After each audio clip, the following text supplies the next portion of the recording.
আসসালামু আলাইকুম প্রিয় দর্শক, দেখুন আমার কাছে এড়াল কালিম পাখি আছে।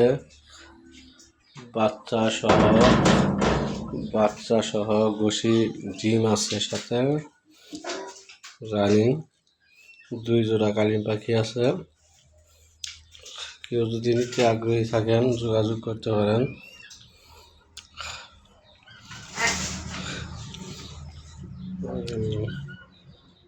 কালিম পাখিগুলো ঘরেই পালি, কারো যদি প্রয়োজন হয় বিক্রি করব, নিতে পারেন, যোগাযোগ করেন। যোগাযোগের মোবাইল নাম্বার 01733955752।